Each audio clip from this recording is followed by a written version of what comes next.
It's trending today on a Tuesday, and Jake, there's some sad news in the entertainment world today. Really sad news. You know, obviously Malcolm-Jamal Warner, the news broke yesterday, and it definitely was one of those, I think you remember where you were when you heard kind of things.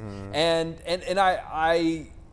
it was really, well, obviously both heartbreaking, but also seeing the tributes pour in, not just from friends and family, people that knew him, people that worked with him, but people who grew up with him, people who grew up watching the Cosby Show, who grew up watching Theo, and seeing the impact that he had on an entire generation growing up. You know, like at a time when sitcoms on the air obviously were not as diverse and didn't have as much representation. He was for a lot of young people sort of this guiding North Star for what could be, for what you could be as a person.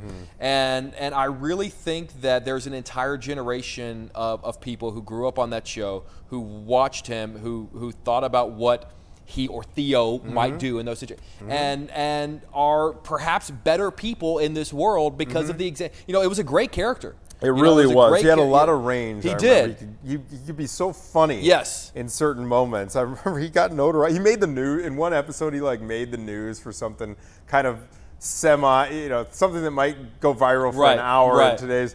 And I remember his delivery of a line after he gets interviewed. Hey, how's it feel to be a hero? And he looked at the interviewers like, I'm taking it all in stride.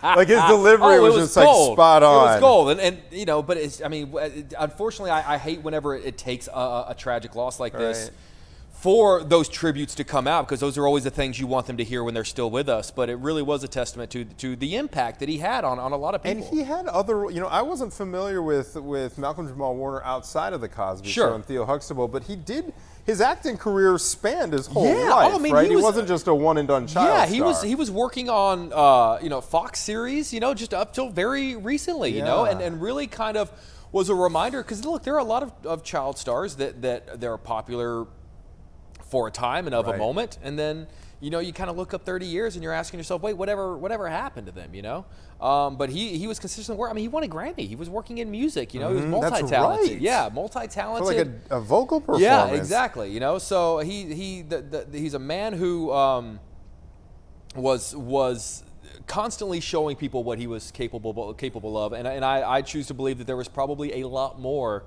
that he could have shown us had his life 54 years old. I understand he had 2 kids, a wife he left behind. And Jake, it's so frightening, especially as a parent, to consider the way we lost him. Sure.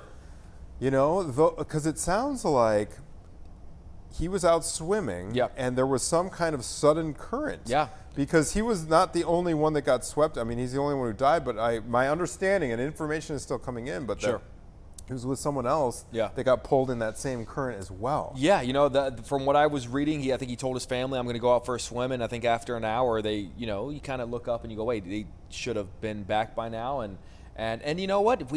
You're a parent, you hear those horror stories of just how quickly it can happen. And actually, on that note, the recall too. There was a big recall announced today of these about 5,000 above ground pools, and the reason.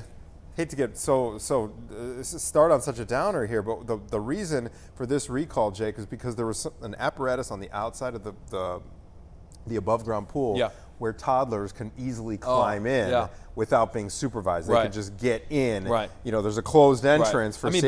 Better recall it. Oh my gosh, of course. But 9 kids have died so far. Jeez. And so it's just one of those things. You hear about these stories and these tragic things, they happen like that, I mean, if you get sick of us doing coverage about the Coast Guard and boat safety and all these things on the news, there's a reason that it comes up, because it just keeps on happening. All that information, I always say, I'd rather you have it and not need it than need it and not have it. That's very well stated.